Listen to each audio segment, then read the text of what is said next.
play some Vanguard tonight. Let me lower the music a little bit here.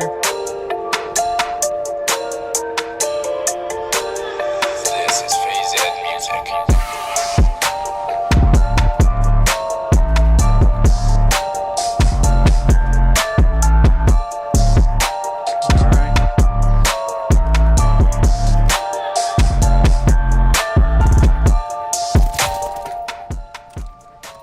There you go. That should be good there. All right. See how we can do here. Just finished recording a video for one of my subscribers. Was feeling a little bit under the weather.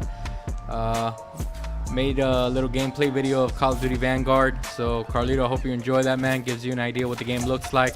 I know you've been curious, so that was for you, dude.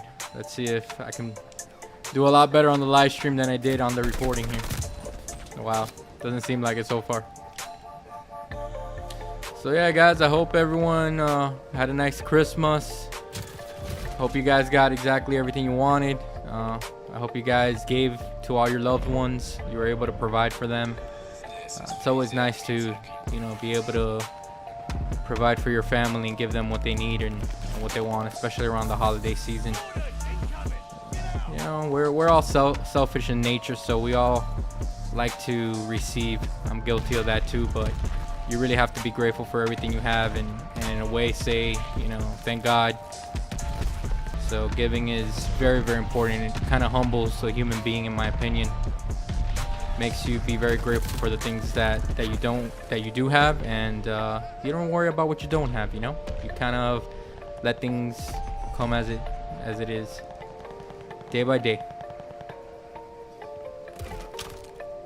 All right, so far not doing too good here. Let's concentrate a little bit. No more therapy talk. Let's get into the game here. Look at this dude. Oh, that was nice. Oh, I got killed from the side. What a bastard. All right, let's concentrate here on what we're doing here. Little chill stream for you guys here. Nothing, nothing serious. No competitive play here. I'm just an average gamer. Not a Call of Duty pro in any sense.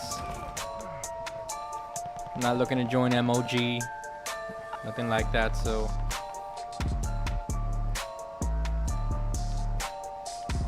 I could have sworn I just saw somebody there. Maybe I missed it. So yeah, guys, Vanguard is pretty cool so far. I'm enjoying the gameplay. It's very snappy. The movement is on point. I'm enjoying that aspect of the game. The hit detection, I think, could be a lot better. I think that's something that Activision has to work on, or Sledgehammer. Sledgehammer's a developer. I think that's something that they have to work on. I think Sledgehammer's a developer. That's something that they really need to kind of update here, because I feel like if the hit detection is off just a little bit, that was on me there. I totally missed that guy, but still, there's something off about it. I don't know how to describe it. You just gotta play the game. Getting worked here to start off the stream. Wow, look at this shit. That's pretty cool that they added those little holiday trinkets.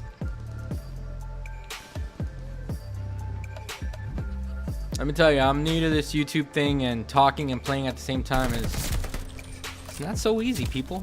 I can kind of see what the hell happened there. I can kind of see, give props to all those people that do it, and people that do it and that they're good at it. All right, there's something going on here. Game's feeling a little laggy on my part. Wonder what the heck's going on here. You know what? Let me switch the inputs here, because I feel like if my aim is off a little bit because of the lag on the capture card. So let's see if this is a little bit better. Yeah, it feels smoother right now, so I can definitely tell the difference.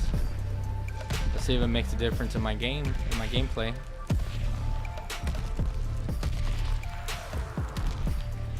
So yeah, guys, I hope the week's been treating you well. We got New Year's coming up. Hope everyone has a very safe 2022. I hope you guys make progress in all your goals, all your dreams. Let's see here.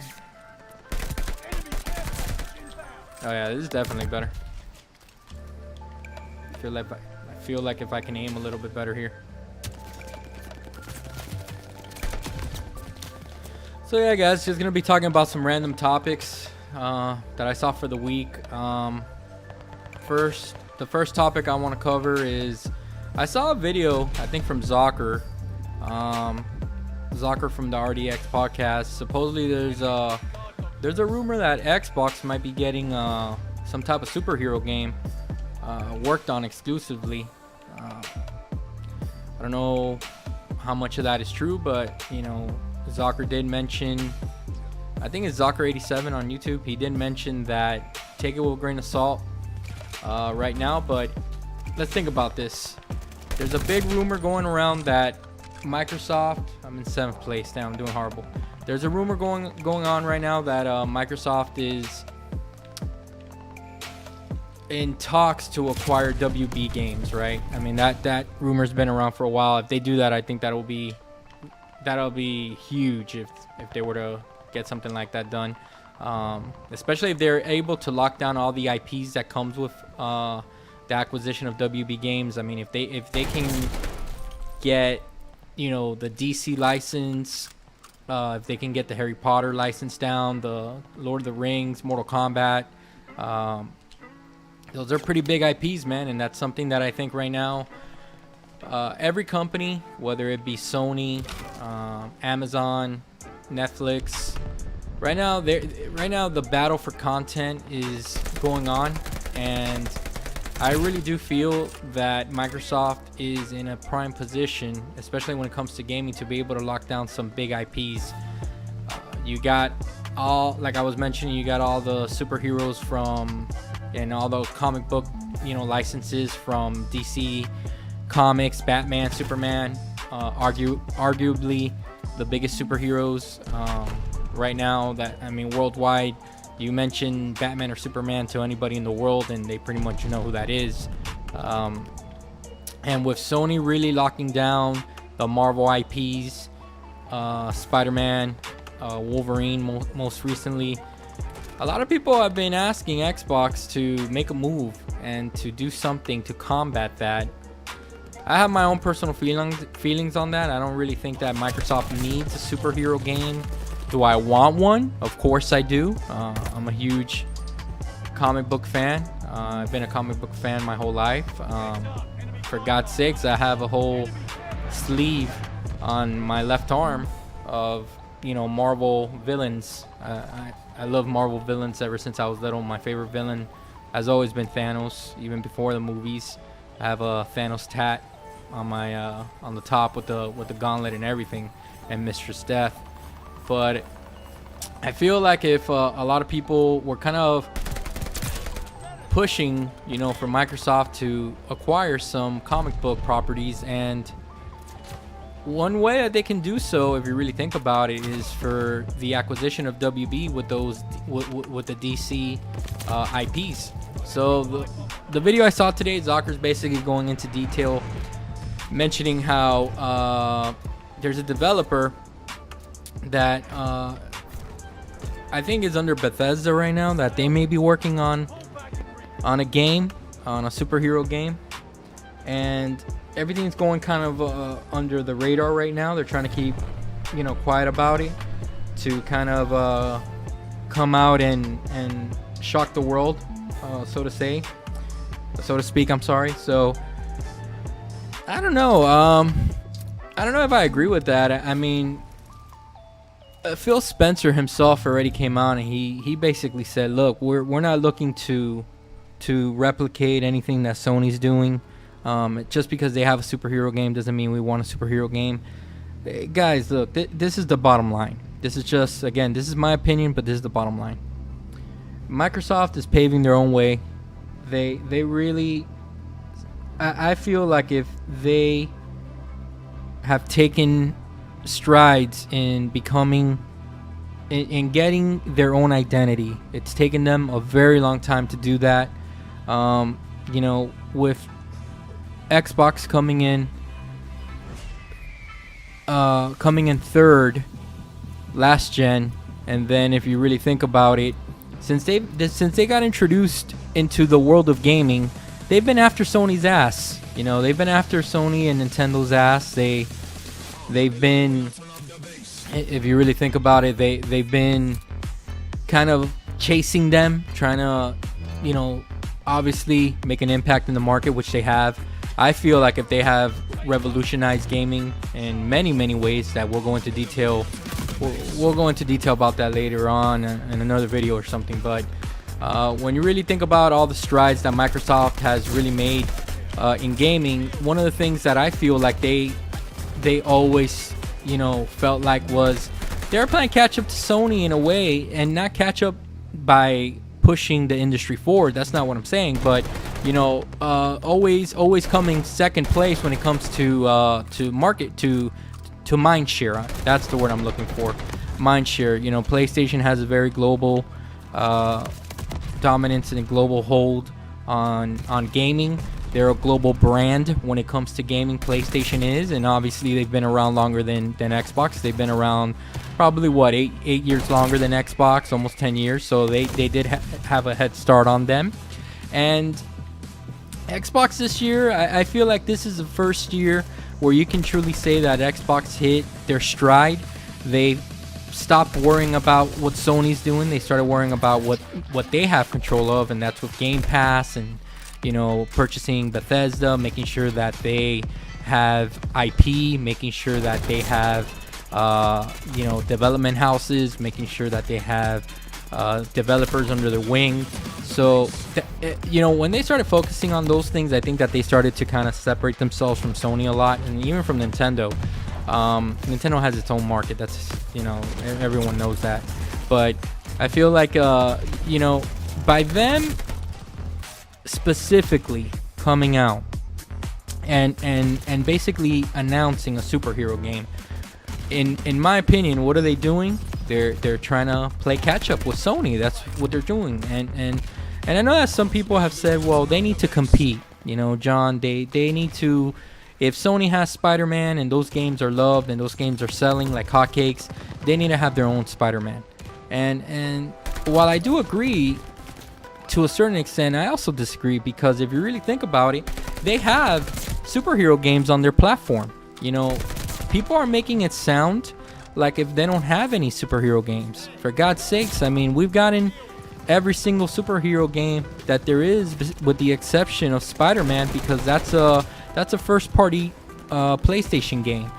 And the only reason that Sony even has that IP, if you really think about it, is because they leveraged their ability to kind of, you know, put the lockdown on Spider-Man, because Marvel Studios, this is just my opinion, but because Marvel Studios was so desperate to keep Tom Holland, that, you know, Sony came up very strategically on their part. I'm not saying that it's a bad thing. I think it was very strategically on their point, but they came out and they basically, you know, made it be that they said, look, let's take advantage here, right? We have the opportunity to lock Spider-Man down when it comes to our brand. We can lock him down in the video game world. That's going to give us a competitive edge, and I think that that's a great strategy from a business standpoint. But just because you know they did that and they made a great business move, doesn't mean now that Xbox has to go running and saying, oh my god, we have to purchase a studio or lock something down just to compete with Spider-Man. It just doesn't make sense. If they want to compete, one simple move that I would propose to Phil Spencer, Sarah Bond, and the team over there is very simply, all you need to do is just make the upcoming Batman game, or Suicide Squad, or, you know, or that Marvel Midnight Suns game, just release it on Game Pass day one. And if you really think about it, that's really all they need to do, because it's been proven that once a game comes out on Game Pass, it basically feels like an exclusive. Game Pass has become the new exclusive, in my opinion. So Microsoft wants to compete. Sony's going to push Spider-Man. Sony's going to push Wolverine, which are both going to be great games. Spider-Man 2 with Venom, that's going to be badass. Venom is another character that I have a tattoo of. That's going to be incredible. But the bottom line is that, you know, even though that Sony's going to have Spider-Man and they're going to have Wolverine on their platform exclusive, that's okay. All Microsoft needs to do is say, cool, you know what? You know what we have on Game Pass that you can play right now? You don't have to spend $70 on it. We have Midnight Suns that the game's probably going to have Spider-Man. The game's probably going to have all of the Marvel universe. It's probably going to have Wolverine in it. If you really think about it, it already does. They already showed Wolverine. It's going to have Blade. It's going to have a bunch of superheroes. And on top of that, if they want to take it a step further, they can say, hey, you know what? You can get the best of the comic book genre by subscribing to Game Pass, because we will provide, not only will we offer Midnight Suns, but we will also offer Suicide Squad, for example. Or they can say the Batman game that's coming out with the four Robin, Batgirl, Nightwing, and I forgot the name of it, but Gotham Knights, I think it's called. But that's really all they need to do if you think about it. They don't really need to pay a studio and pay for, you know, rights to one superhero just to say, hey, we have this superhero on lockdown. Now, let me flip that. Let me flip that now. Now, the fanboy in me.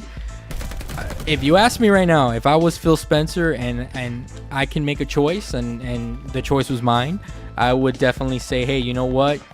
I'm going to lock down Spawn, because Spawn has history with Xbox.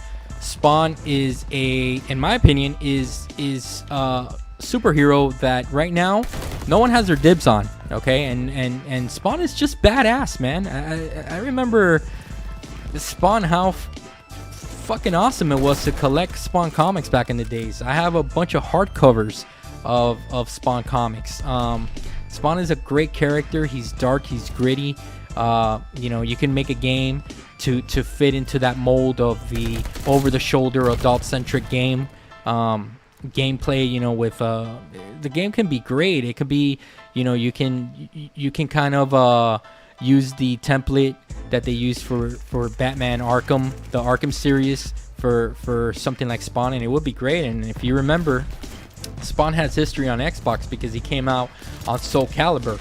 Soul Calibur 2, I think, was the game. He was exclusive to Xbox, so there's roots there. There's already a proven track record for Spawn to be on Xbox exclusively. If you ask me, that's, as a fanboy wish, I would hope for that. I mean, I've even tweeted to Phil Spencer directly on Twitter when I used to have Twitter, stating, hey Phil, any chance that we could get Spawn? And this is way before this whole dialogue started of Xbox needs a superhero game. So that's my thoughts on that. I mean, let me know what you guys think in the comments down there, and I'll respond to you. On top of that, let's talk about a little bit. I also want to go into, kind of reviewing Xbox 2021 compared to what they did against Sony. It's not to start any fanboy shit or anything like that, but I mean, it's pretty fair to say that Xbox dominated 2021. Not only in the headlines, but in the market share and in the minds of everyone, in the minds of the gamers. Xbox basically kicked ass this year, man. And like I mentioned before, they really stepped it up like a notch this year, and they really put their foot forward with kind of separating themselves from Sony and Nintendo, saying, hey, you know what, we're gonna offer Game Pass here. Game Pass is our vehicle. Game Pass is our baby. The Xbox Series X has been a hot seller all year, just like the PS5. It's matched the PS5 in sales, and not in sales. I mean, the PS5 is outselling them. That's not what I mean. But what I mean is that you can't find on Black Friday. In the Game Awards, a bunch of Xbox games dominated the Game Awards. You even had a lot of people saying that Forza Horizon 5 got snubbed. Let's not to mention how Halo has come out to rave reviews. I think the game is fantastic. A lot of people can agree. We in the Xbox community feel like 343 finally delivered on making a true Halo game. They finally were able to marry the single player and the multiplayer aspect of it, so that's a good thing there.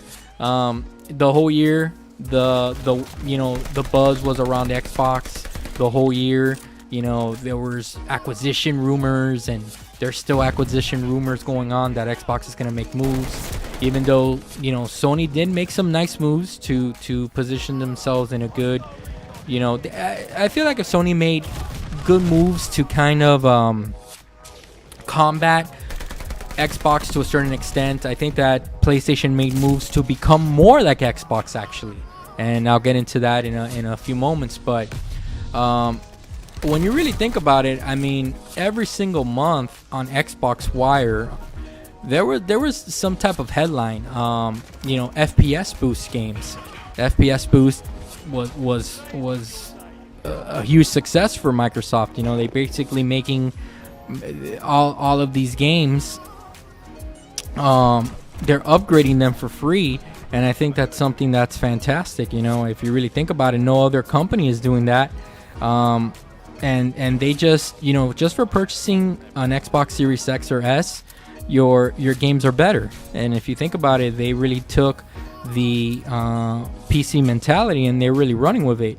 So that's something that's really, really good, if you ask me, and that's something that PlayStation has notoriously wanted to charge their fan base on, and it's kind of bullshit. PlayStation got a lot of bad headlines this year because of practices like that. Those practices are not good. They kind of take advantage of their community, where Xbox has embraced their community. Now, with that said, I also understand. I don't wanna make it sound like if I don't know how to play the game here, and sound like a fanboy. I mean, I totally understand. Xbox is quote unquote losing because they don't have as much consoles sold, so they're losing. And I use that term loosely because sales of consoles don't dictate who wins and loses anymore. But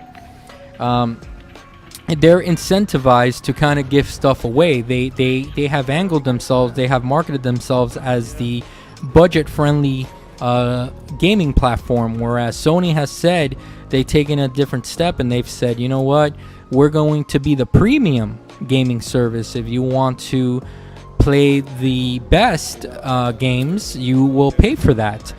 They have kind of taken the Apple approach, where they have said, you know what, our games are of such quality and caliber that you are required to pay top dollar for them. Do I feel like if that's justified? No. I mean, I don't like giving my money away, especially my hard-earned money. But in a way, I kind of understand that Sony has kind of earned that spot, if you really think about it. They really have earned it with everything that they did during the PS4 era. They kind of earned a little bit of slack to say, hey, you know what, we brought out bangers. You guys know that we deliver quality, so if you want to play that quality, you guys gotta pay us. So in a way, I kind of understand. Do I agree with it? No. That's why I prefer Xbox. I've always preferred Xbox, but that's why I prefer Xbox even now. I did not switch or flop during the Xbox One season, which was the worst in Xbox history. I stayed loyal to Microsoft and Xbox, and it's not to say that I stayed loyal. I was so invested into the ecosystem that it's already, Xbox felt like home to me. Me leaving behind my friends list and my achievements, and and the 15 plus years that I've put into Xbox Live. I mean, I didn't feel like doing that.